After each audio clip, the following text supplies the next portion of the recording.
Listen, y'all, I'm here with Andrew Anderson. He has done optimization with over 400 companies, and he's currently leading growth at Merch Bar. Andrew, welcome. Thanks for having me on. Looking forward to talking with you. Yeah, no, super excited. So that resume, 400 companies, that is a big number. And we were talking before we started recording, and you mentioned that you're a proponent of discovery-based optimization. Did I get that right? Yeah, I think that most people in the space kind of get stuck on validation. They have concepts or ideas and they just want to see what the impact of. But really, that's making a massive mistake in resources and really leaving so much of the impact on the table. So if you take a different mindset and use testing as a means to explore and discover what works and to really go with the data tells you, you get so much more out of it. So it just requires a different way to think about things. Okay.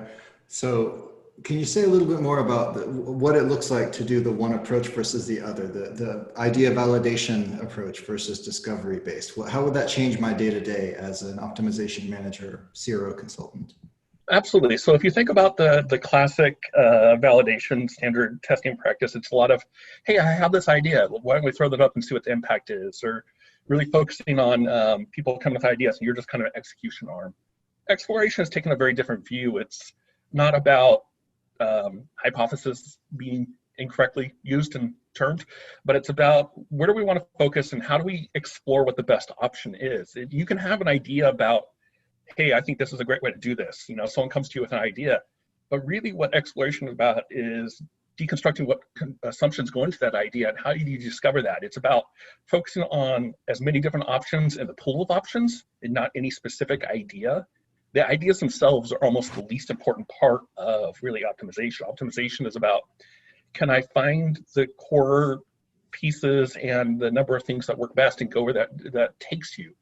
What that means is you're always testing things that you don't think are going to work or that don't really have anyone pushing for. It means that you're always trying to find ways to prove yourself wrong, not right. And that's where all the value is.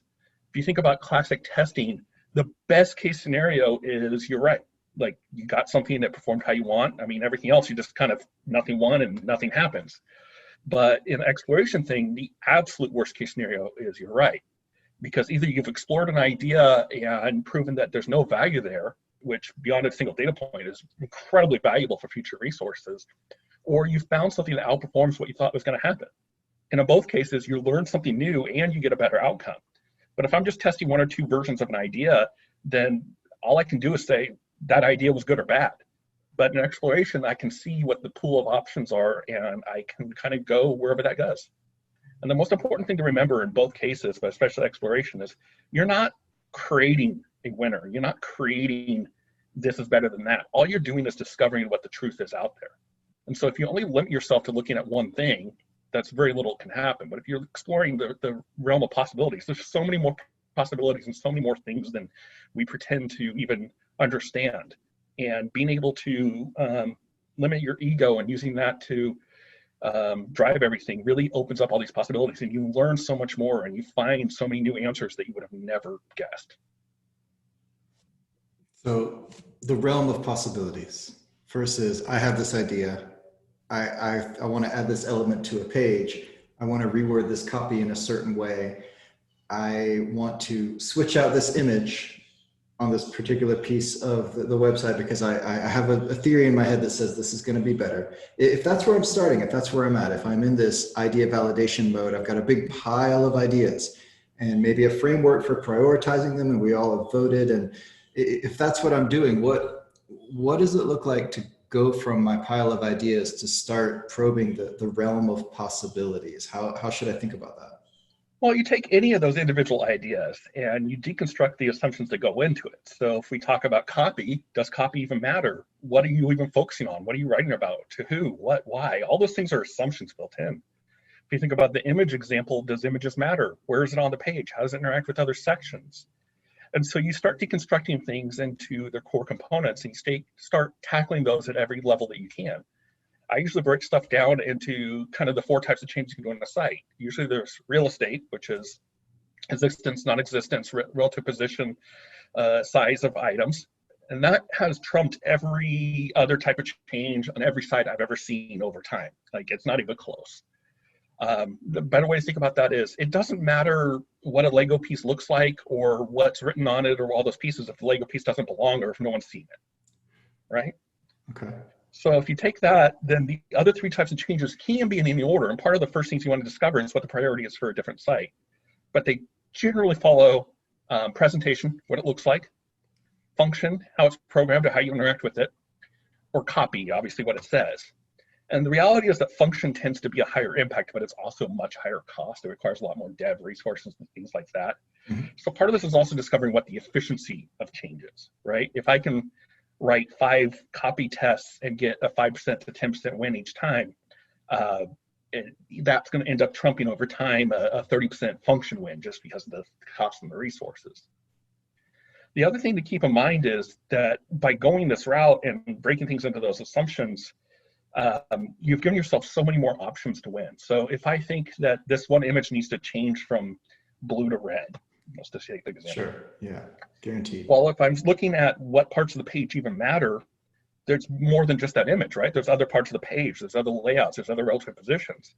And if I go from one option to 7 or 8 options, well, in a one option, it can either be better or worse. But even at the third option, I've now added those same 2 outcomes for each of them, but also the third one could be better than both, better than one, worse than the other, or worse than both. And so you keep opening those up, and it allows you to really look at the factors of success rate and scale of impact. And so what you can very easily do, as long as you manage your resources that way, is you can go from industry averages somewhere between 7 and 12% of success rate for tests to 80, 90, 95% success rate, especially with much harder rules, because you're giving yourself so many more ways to really impact the site, the user experience, all those pieces with each individual action. So if I go back to my genius idea to reword the copy on a particular element on a particular page, there's the possibility that I'm right and it wins and it's a better experience and we're making more money and I'm a hero. And there's also the possibility that it's worse or that it doesn't matter. And if it doesn't matter, it's possibly because it's just equivalent to the previous copy that I tested against, or also it's possible that this element within which I'm testing, this piece of real estate, just doesn't matter as well. Is all this tracking? It's not even that. You've only tested one execution of the copy in most cases, or 1 or 2. Yeah. I don't even have enough data at that point to say copy doesn't matter. But if I think about other tests I could run instead, what if I do a 4x3 partial factorial test of the copy, the presentation of the copy, and say the background of it? Or what happens if I look at relative changes of 4 or 5 sections with a couple executions of each? Like, I'm still testing the copy in all these examples, but I've taken the test and added so many other options that I can have, and it can go in ways that I would have never guessed. It's unbelievable to me how many times the thing that people don't like or the thing that people think has no matter is the most important, and the thing that people think is the most important isn't. I used to have a running joke with every e-com site that on their homepage, they always have that big promo section. There's a type of test where you call it inclusion exclusion, where you just take each of the main elements and remove them for each experience. And if it's positive, that means that item is negative to the page, right? Removing it improved performance. And if it's negative, that means it was adding performance. I've yet to run that test where the main promo image was a positive factor on the page. It's been neutral, but it's almost always negative. But how much time is spent trying to figure out what image goes there and what promotion and all those pieces? That's a classic example. You could be arguing over ideas of something that just doesn't matter. And also, by taking this approach, you get rid of the I feel, I think, I believe conversations, because that's what a lot of business ends up being. Hey, I think this is it. Well, I really feel our users. I believe that this is the best way to do that. Like, those are just opinions. Great. You can have them. You cannot have them. The classic thing I always tell people is I can believe I can fly, but until I jump off the roof, it doesn't really matter. The instant I jump off the roof, until I make an action based off of that, that's what matters. And so you take those beliefs, but you don't take the action solely based off that. You find what the right answer is. So all the assumptions that go into my pile of hypotheses, it starts with, and I think you mentioned the real estate as being kind of the primary, the factor or the type of change or the type of thing to test where you start. Yeah, I mean, if you think about it, you could have the perfect piece of copy, but if no one sees it, or if it's the perfect piece of copy about the wrong type of offer or wrong type of thing, it doesn't matter. Hmm. I'm currently going through a process of looking at different types of offers for sales going into, Christmas season and holiday season. And if you think about it, I can have the perfect free shipping offer, but if free shipping isn't the right thing to do, what does that do for me? And so you always start with what the higher element is. There's some also pieces of that, which is a lot of copy or contextual changes tend to be very dependent on other factors. So they don't tend to be as permanent, as long lasting, whereas real estate tends to be more of a primary factor and tends to be much longer lasting, especially if you see results over time. So you're getting kind of a double benefit there. And again, you can use the concept of the copy to say, where should this be, or what should I even focus on? What matters most here? Is it copy? Great, let's find out. And I can still test that idea. I can still include in that test this alternative that you want to do, but that's the least important part of that test. Yeah, you're right. Great. But if three other options would have been better, even if that's positive, the other options are more important, right? And so it's about what's best, not just what's better or what your opinion is. You don't get gold stars for your opinions being validated. So, in your experience, the question of does copy even matter? I think I heard you say for a given site, you will find that among the other three areas, the presentation slash design, the copy, and the functionality, that they'll matter or they won't, and the They're relative ranking of they're how being much they relative. matter. Hmm. So a copy change might be worth a 10% gain over a few weeks, where a function change might be worth on average a 20% gain over a few months. Doesn't mean copy doesn't have impact. It's just relatively, it's nowhere near the same scale, Right. right? And then you also have to look at probability of impact. In other words, how often do I test copy to get something out, and how much cost and time does it take? Because there's opportunity cost. If I run a test for copy, I'm not running another test, right? And so all those factors kind of give you the efficiency of any type of change. You learn that over time. The other thing to keep in mind, though, is sites change, users change. And so you've got to always be evaluating that. Just because something was true 4 years ago doesn't mean it's true today. Just because Sure. something was true 6 months ago, it may not be true today.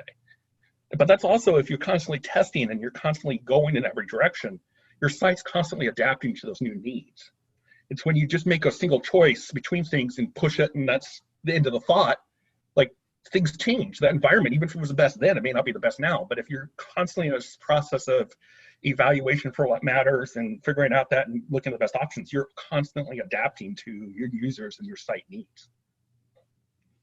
So early days, if we just talk about starting from zero or from the current state of a site, you begin with the real estate. You begin with experiments that tell you where to focus, which elements matter, which ones don't. You mentioned just the show hide, kind of up and down the page. Is that how you land at that understanding of what Yeah, matters? there's a couple different tools. You can do MVTs depending on the page layout. Inclusion exclusion is almost always the easiest. And the reason it's called inclusion and exclusion is it's the same test to add something to the page. Just because I add something, I still need to know the relative performance of it. The thing that those type of tests will give you is this thing matters, this thing doesn't. Mm-hmm. And what that means is you can then apply your resources towards that. I'm going to go a little different and use a classic button MVT. So the three main factors that people test on buttons are size, color, and copy. Some sites, color matters. Some sites, size matters. Some sites, copy matter. But if I'm only focusing on color and it doesn't matter on that site, it doesn't matter how good a color I choose. And so figuring that out helps me focus on that. A simple 3x2 partial factorial test is 4 experiences. I can add even other things on there, but that piece of it, but knowing that copy matters most, that's a test I just impacted with, and color doesn't matter, shapes everything I do in the future, right? Right. So I've learned a bunch there, and I've gotten a win. And so the same thing can be true if I'm discovering a page. Hey, these 3 sections of the page have no impact. These 2 sections of the page, just remove them and get a win. And these 2 sections on a page are really important. Well, I've completely shaped my page based on some basic information, but I've also shaped my next 4 or 5 actions, right? So let's take that element that matters. What factors of it matter? What other concepts can I do with that space? What other things can I do? You have all these big assumptions. You can tackle them and what makes the most sense. And so you're always taking things to a level or a couple levels above, and you're still tackling the same question. You're just tackling it in a very different way. Got it. So not starting with what do I think, what might be better, but starting with what even matters on this page, on this site. Mhm. And in the process of learning that, in the process of figuring that out, you get some wins just by removing some stuff that was Yeah, actually net negative impact just by being there. sure. But if you go back to that button thing, once you figure out color matters, you can do the classic 41 shades of blue test or whatever Right. matters. You can take inputs, right? It's just as long as it doesn't limit your pool. If I figure out color matters and I think that red matters most, great, I'm going to include red, but I'm also going to include yellow, black, green, blue, and other options. And if I'm right, I'm right. If I'm wrong, great, something else outperformed. And so that's what the core there is. It's kind of, I see it like a sort of honing in on the exact experiment that you need to run first, which elements, where on the page, where on the site, and then what kind of change. And after a series of experiments, measuring the relative impacts of different kinds of changes, right? Mhm. Presentation changes, copy changes, functionality changes. You land at, okay, we know which of those types of changes is going to be most impactful relative to the effort it takes to test it. And Sure, then but there's now we another, test. yeah, but there's another piece in there too, which is really important Mhm. that gets left out of this, which is if you did only what you said, you're still going to arrive at a local maximum. So the goal in every test is to include at least one option that is just a challenger. Here's a new layout, or here's something else. So that I'm always bringing in outside inputs to possibly change the system. And so you incorporate those different pieces of it. You noticing in none of this, I'm not specifying which experience or the specific idea. Not Like at that's the all. least important part. All I care about is the pool. Right. The pool and how independent and how wide those options are, the only part of it matters. It doesn't matter blue, red, yellow, green. It doesn't matter this section, that section, because everything's evaluated the same way. And if you're right, you're right. And if you're wrong, great, we get a better outcome. So in the case of this challenger variant or whatever we want to say, if we have landed at the point where we've decided, okay, it's this element on the page and it's this button and we are going to chest color, and so therefore we're throwing in several colors, not just the one I like and the one you like, but a spectrum of colors. What does the challenger look like in that context? Is it crazy color, or are we throwing in something that is outside of a color change? So let me give an example from a company I used to work for way back in the day. So I used to Sure. work for Malwarebytes, Okay. helping on-site and in-app optimization for both B2B and B2C type business. And so our primary goal on the site was to get people to download the original tool. And so we looked at the main download page and came up with as many different options and executions of those concepts. Some of it was changing out the main interaction piece. Some of it was a different value prop. Some of it was different layouts. But according to that, we also said, hey, what happens if we take our B2B piece and include it in this? How much does it cost us? How much does it gain? It had nothing to do with that core concept, but it was a left field idea, but it was able to discover that. And the key here is not just taking that idea, but we did 2 executions of it, right? Because a single execution doesn't tell you if it's execution or the concept. And what we actually discovered was on the B2B piece included on the B2C type test, a specific type of offer in there, in this case, a free trial, actually increased the B2C downloads, but also blew up our B2B side of things so much that we had to double our sales staff. So we took this outside thing, learned, you're never going to get me here why. I'm not going to explain why. Your guess is as good as mine. It also doesn't matter. None of this matters on why. Why is the least important part. But we got both outcomes, but we took this idea that had nothing to do with what we're doing, but it was another thing that was feasible in that spot and another thing relevant to the business, and we brought it in. And by going through that discovery process, we ended up in a place and an impact to the business we never imagined. But the key with that wasn't that one. The key of it was including in the first place. Right? Yeah. I don't control what wins. I do not control what the users react to. I only control my ability to find it out. So let's dig into this example, because this sounds like it kind of frames a lot of the discussion we've had about that was kind of theoretical. Starting with Malwarebytes, can you talk a little bit more? So there's a B2C and there's a B2B line. Can you talk about sort of, I guess, briefly, who's it for, what do they get out of it, and a little bit about the model and how it's monetized? So Malwarebytes is anti-malware security software that also is part of a larger suite that does anti-exploit and a lot of business tools pieces. Okay. Prior to this time, the business side of things had always been initial sales interaction, manual touch to sales process, where free B2B to B2C users were more of a freemium model, right? Download it, try it for free, upgrade. But those lines had never really crossed at that point. It wasn't like people were getting the B2C offers and then going, which had no mention of the business side outside of one or two messages. That wasn't like tied together. So what we said was, if our goal is to increase downloads or increase value to the business, we thought downloads were the way it was going to work. Let's look at the main interactions points of that. And that download page is an obvious point, right? Highest population, highest scale. So then we looked at what types of changes we could do on that page. We looked at the structure and looked at what our resources were. And we planned out, I think in this case, we did a pool of 12 ideas. We narrowed it down to, I believe, 5 ideas, a couple executions of each. And then we took what other concepts that could fit in there. We took the B2B side of things, which is not something that was even thought of on that page, and tested out. Now, I'm also going to point out, we've tried B2B messaging in other parts of this user flow, and it didn't work. In fact, in this test, I mentioned that there was 2 B2B things. The other one was very negative. But in this case, the specific execution, that specific concept, and we tested out afterward to prove these things, tied in, and they increased not just the B2B side, but the total downloads, the total everything. And that's also why it's important that you know how you're going to make a decision on these things going in. It's not this goes up, this goes down. Right. We had a way to value every action a user could do that made sense to the business. And we just went with the best option. In this case, it happened to be the one that tied to B2B. It did help B2C, but that wasn't the part of the decision. It improved the overall performance. And so we started with concepts, filtered down the pool into the widest beta. In other words, the widest range of things that we could feasibly do. Took other input, added it to that same thing, gave it the exact same work and treatment executions of the other concepts, and then let the data discover what worked for us. And we got an answer that blew our minds. It also had a massive impact to the business. And those are the best moments. I live for moments when everything I believe is wrong. And that's great. I hate when a test wins. I'll commonly get people to vote on what's going to win. And the thing that people wanted to win wins. But I'll also be honest, I've never had that happen more than 2 times in a row. And I'm running hundreds of tests a year.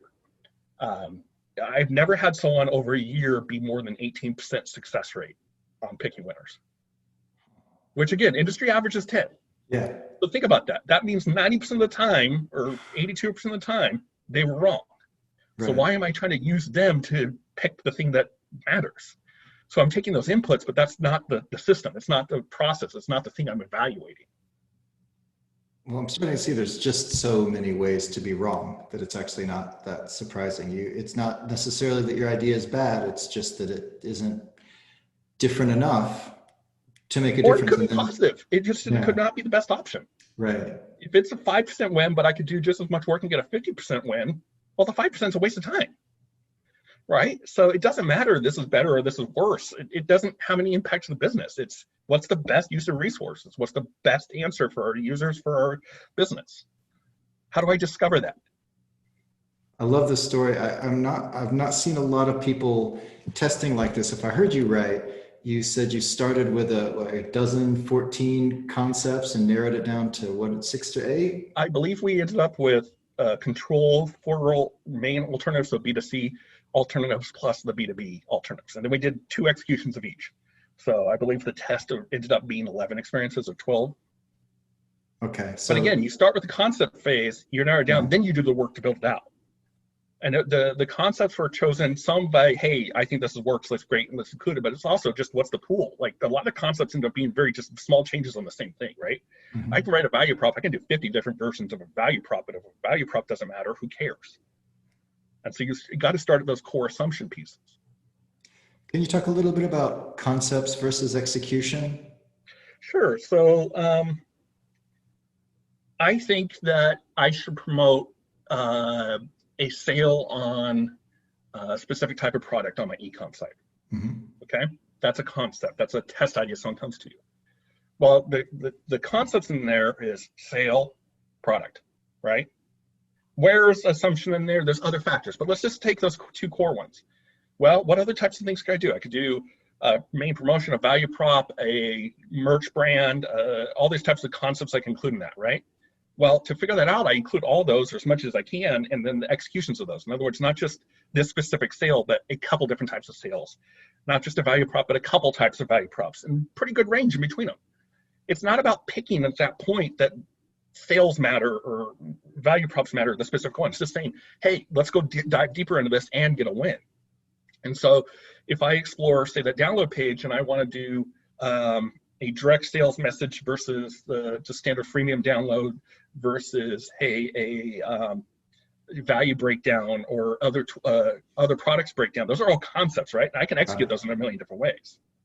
And so that's what we did. We took those high level concepts and then executed them differently. Now, I do want to point out, ideally, you're doing more than 2 executions because it's only 2 data points, but it's certainly better than 1. But let's say we do 3 or 4, which I've done, or you do a couple. It's just giving you a data point to say, I'm also going to do this in the future.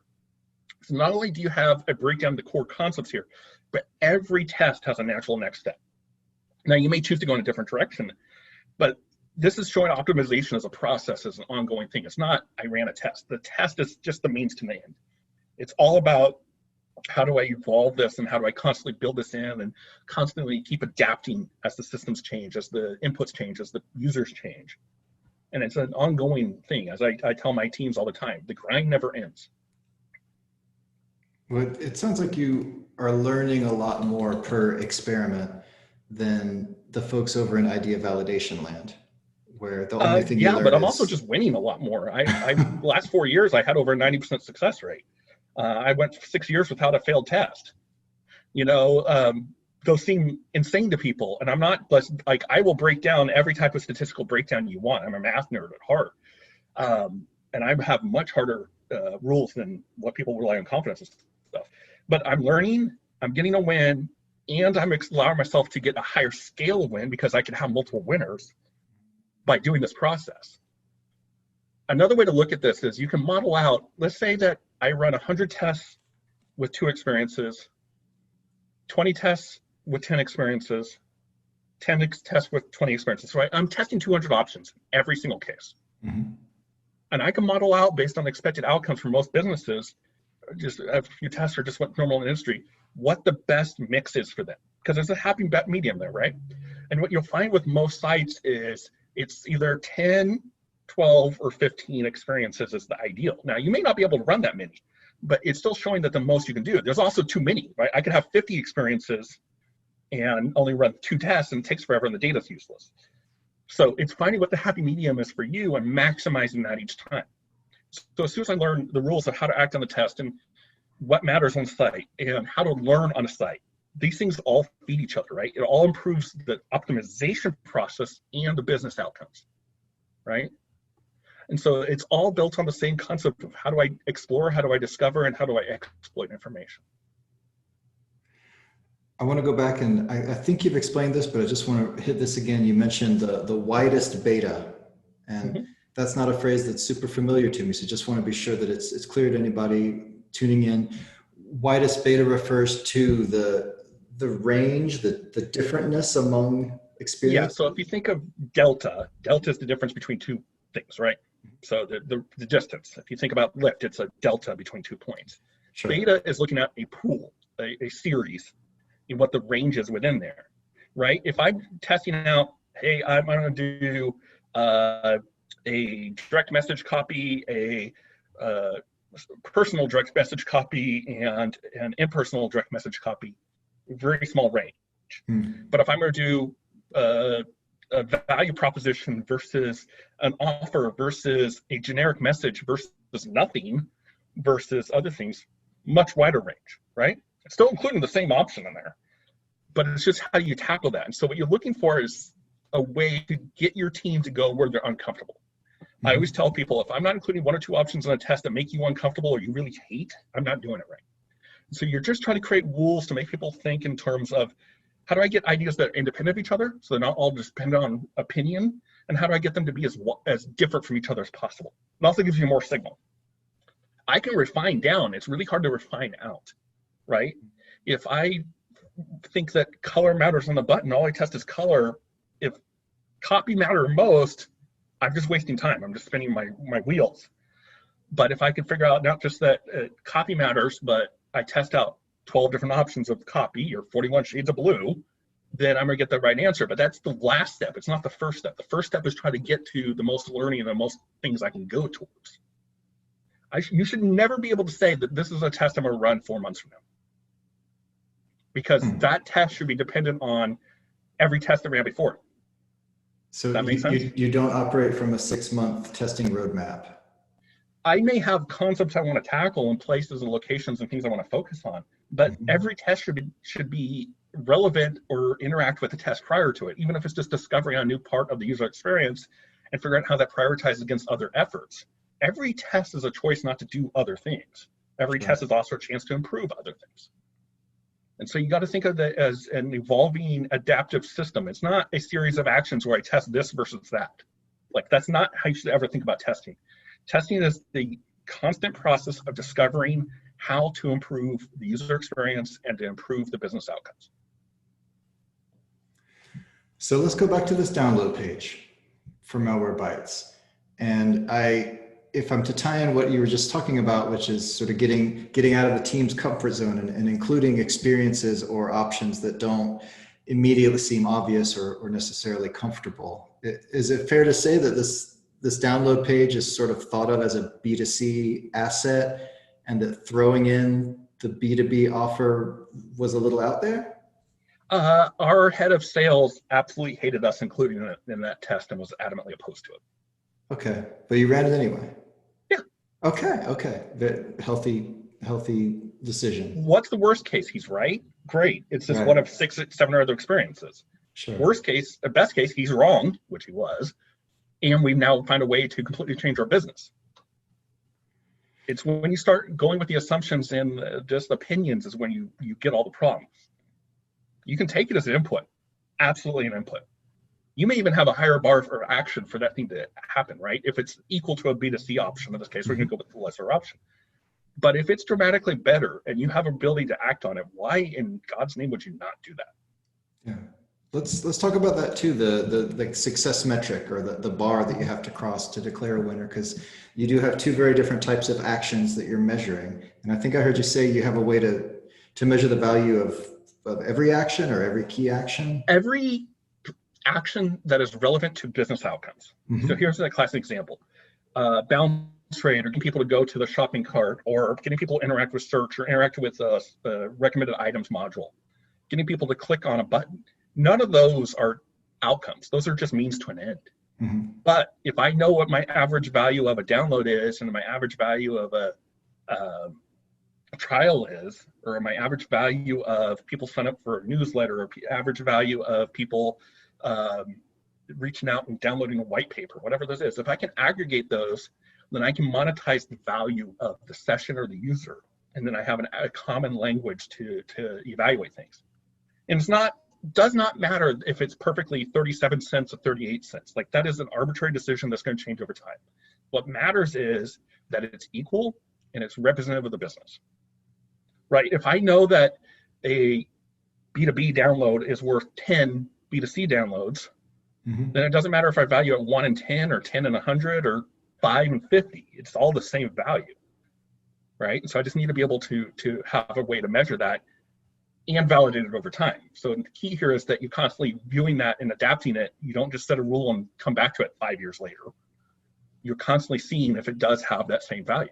So it doesn't always play out the way it played out in this particular instance, where on the download page, by bringing in another type of conversion, both went up. If both go up, well, that's easier to analyze, I assume. But in the case where one goes up and the other goes down, it's a matter of degree. It's a matter of, well, how much up was up and how much. But that's the entire point. If I've made it into a monetization, it's not 2 things I'm comparing. It's 1, right? It could be 50 things I'm comparing. It's 1. What is the value of this interaction? Did it go up? Did it go down? Period. Got it. Does it help this group or help that group, or does it help this one person hit his goal, or hey, this one person only really wants to focus on what he's focusing on this month. It's what is best for the business. And again, one of the biggest problems is people always think they are great at it, and people suck at making rational decisions. So you've got to make it as easy and painless as possible. Always think of this: success and failure is determined before you launch, not after. If you don't have a way to act on it, it doesn't matter. It doesn't matter what wins the test, as long as something wins and you can act on it. So you got to make sure you can do those 2 things. Got it. While we're on revenue, I guess, and value to the business, I want to talk a little bit about resources. because I think maybe one thing that leads to the idea of validation school of optimization, where it's just have an idea, implement it, run a test, repeat, is the maybe relative simplicity of the design, implementation, analysis. Can you talk about the team behind this? What did you say? Maybe refined down to half a dozen concepts and multiple executions up to 10 to 12 variations. That's a bigger test than a lot of people are running. How does that come together? How do you need more of a team or just a different mindset, or what? Well, you make plans to the resources you have, not get resources to the plan you have. But let's be clear, the same test was executed by the same resources in almost the same time. So think about this. How much time does it take everyone to agree on the perfect execution and get sign off and do revision forms and to focus on the exact execution in every detail of a single design? Where if you're focusing on a pool, and I always tell people 80% is better than 100, how much time is saved by not doing that? And most of these things aren't reinventing the wheel. You're taking something and making a slight tweak to it. The thing you actually can't get back is time. And when I mean time, it's time for a test to be live. So if I have 2 weeks this test has to run, I want to get the most out of that 2 weeks because I can't do other things during that time. Mm-hmm. And so I make plans based on the resources I have, what traffic allows and those things. But the piece that everyone thinks is it's so hard to get a single thing up and it has to go through this validation because of all the sign-off. There should be as little sign-off as possible on a test because worst case, it wins and you keep refining it. It's live for a day before you start running the next test on it. Or a couple weeks if you want to run a test in between. But the thing that everyone does is they get stuck in this world of, I have to go through all this work to get the single thing and it lives forever. So it has to be perfect. And so you're changing just the mentality of how the resources are used, not necessarily the amount of resources. But that being said, even if you have to run fewer tests, as I did before, mathematically, it's always in your favor. Right. If you count experiences, you're running fewer tests with more experiences per test. Yeah. So you're not actually testing less, you're just giving yourself better odds. Well, but again, it's not like it's linear. It doesn't take 10 times as much effort to run a 10 experience test than it does a 2 experience test. True. Well, in this case, it would be a 11 experience. But what you're looking at is, what do I do to maximize the time I have and also to make sure that something can happen as soon as something else is done? Because here's the other problem. We ran a test. We're not thinking about it. It ends. We execute it. Okay, what are we going to do next? You can never get that time back. So I launched a test. Great, let's work on the next one. Great, let's work on the next one. Great, let's work on the next one. The grind never ends. Test goes live. That's just the next action in the day. And so if you're constantly doing this, it frees you up. It allows those resources to be used in a way that they find most efficient. It allows people to explore new ideas. It allows people to do things. And I'll be honest, you're sometimes doing the same work over and over again, but at least there's value out of it. Imagine doing that same thing and for 6 months and nothing actually changes. You just made a new color, new button, new function. And that's really what happens. If you think about the classic product roadmap, that's what that is. Sometimes it works. Everyone has a belief it's going to work, but as we've seen before, belief is a scratcher ticket. It's 1 in 10. Let's not focus on, dumb luck. Okay, that's a surprise. I didn't see this answer coming, but it does make sense to me. That I think I come from an execution background, and I used to just build tests in JavaScript all day. And so I think of that phase of the test lifecycle as being very, very time constrained, deadline driven, and I guess optimizable. But when you look at the full test lifecycle, you're right. Approvals and conversations are the bulk of that time. And if you're adding another 10 variants, those don't get any longer. How much is your life simpler if you just code 10 to start with and say you kill 2? There's no review process. There's no backing. Just kill 2. Yeah. Your 2 least favorites, kill them. Is that really more time? That's a simple way to execute. It takes much less thing, and you get to be freed up. Here's the thing that everyone's missing. The designer, the engineer, the product people, the senior executives, they get to freed up. They're no longer stuck on this, I have to defend this point and validate this point and find ways to prove this point. It's what's possible. Let's think. Let's go outside the box. Either we're right or we're wrong. But it frees up all that time. It's not using more time. It's just using time differently. I love it. All right. Well, so I love the story. Again, it's different from a lot of the stories that I hear because the typical narrative is there was this great idea and then we tested and it won. or some variation of that story. And this one, we've heard very little about the actual winning experience. We know that you are on the download page and you brought in the B2B free trial call to action in some format, but the actual details of it, I mean, it was one of 11 Yeah. experiences that we're running, and it's the one that just worked great. I could not care less what wins. What Huh. wins is the least interesting part of the entire process. What matters is, did I do all the work to get there? And that work is more mental than it is technical. Yeah.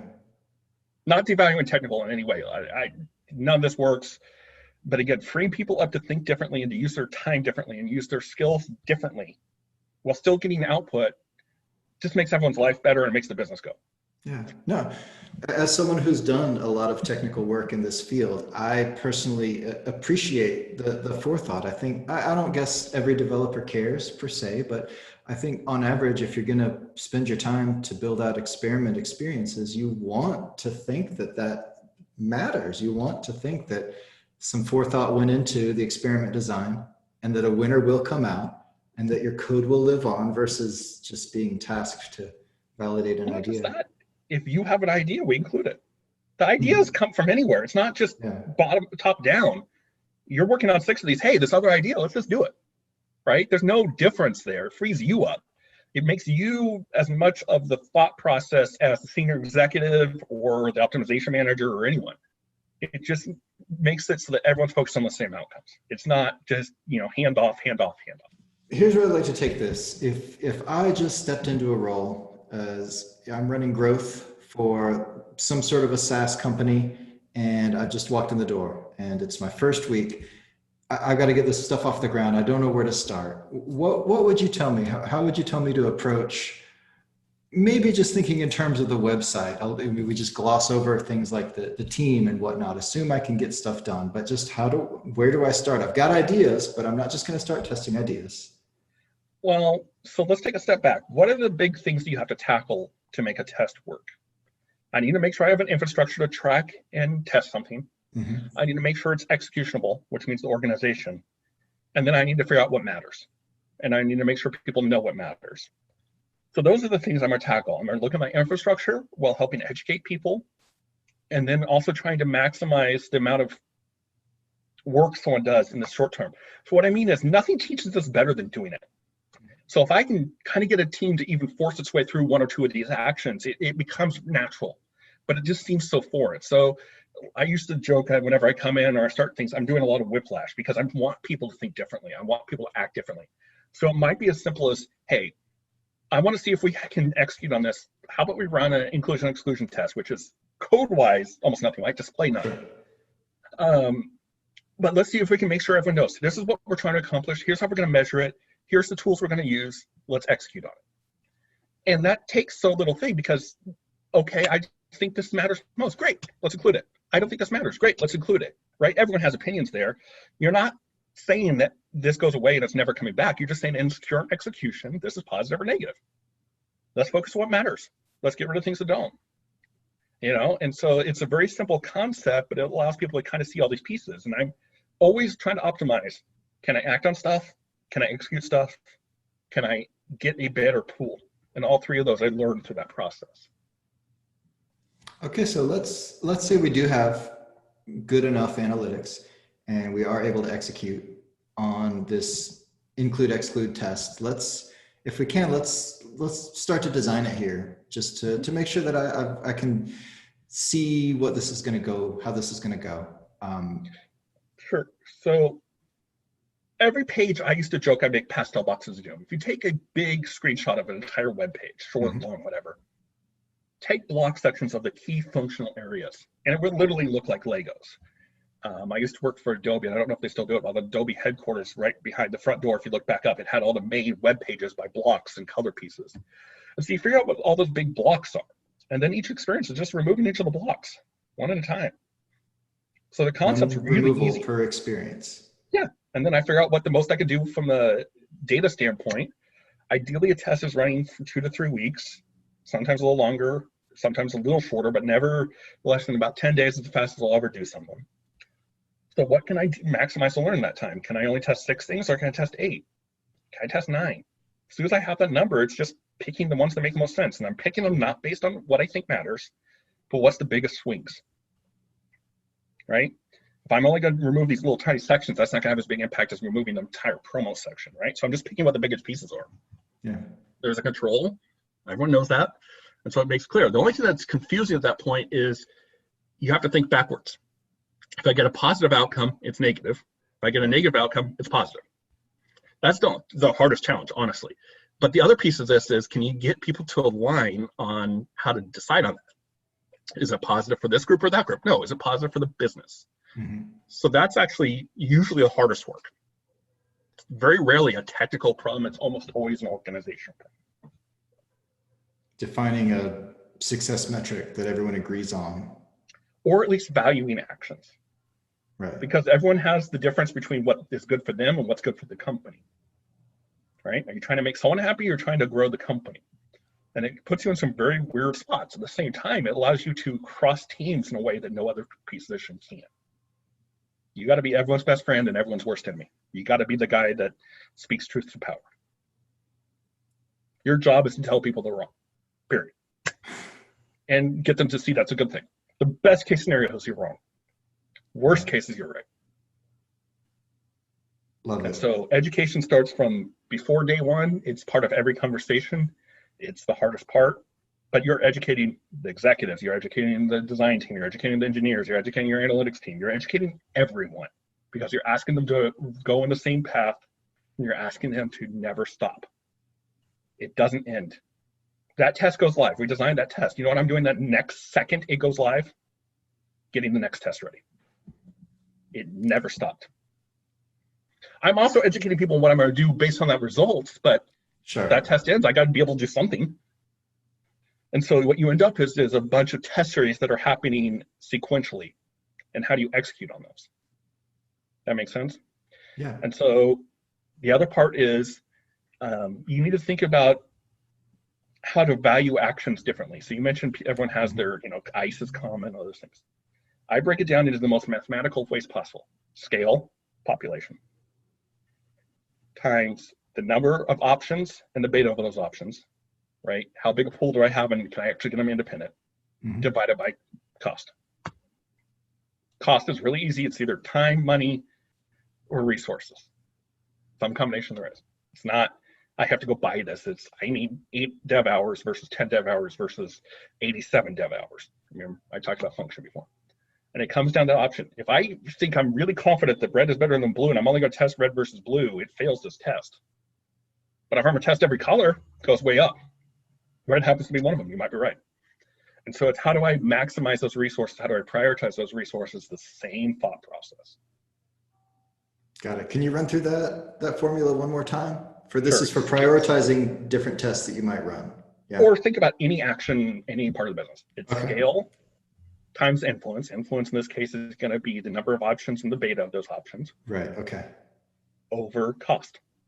Okay. So you lose points. The idea loses points if the scale is low, as in it's only going to be seen by a small subset of visitors, for example.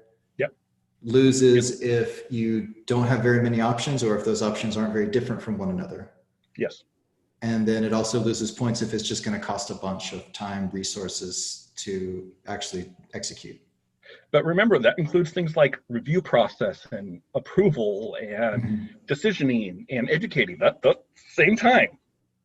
Your time is not less valuable or more valuable than the engineer or the designer or the executive. I tell everyone they have the same job title, or everyone's job title is a janitor. We all clean up messes. And so valuing everyone's time in there. How much effort is it going to take to get this going? You notice there's no confidence in there. There's no voting. There's no opinions. There's all that thing. Okay. Well, so I'm about to have a very different first week at this startup after this conversation, rather than come up with some ideas and start throwing tests out there and just hope that something wins. Well, understand, it's all probability. There's a chance that I buy a lottery ticket and I win the lottery. Doesn't mean it's a good investment strategy. Sure. So you're just trying to improve your odds and constantly get the best outcome. Think differently, execute differently, educate differently. It starts from day one and it never ends, that you're doing everything part of this process differently. And that's why you have to start from day one. You can't go suddenly hey, you've been doing this thing right for the last 3 years, but I think I'm gonna try something different. You gotta be able to tackle yourself first and set that groundwork first. And it starts before you walk in that door, and it ends well after you leave that door. You're doing everything you can to make sure that everyone's on that same page. We could go on and on. We'll have to get back together and go on and on, but I think that's a lot for now. That's a lot for me to digest. So, man, thank you so much for your time. If somebody's listening or watching and they want to find you on the internet, where should they go? Yeah, thanks you again for having me here. You can find a lot of my writing on sites like Conversion Excel's blogs. I have my own personal blog called testingdiscipline.com. I'm active on Twitter under Ant Foods, but really feel free to reach out. You can find me on LinkedIn, Twitter, or any other thing. Happy to help anyone in the industry that's trying to get better. So really appreciate you giving me the time to talk to you, talk to everyone. Thank you so much.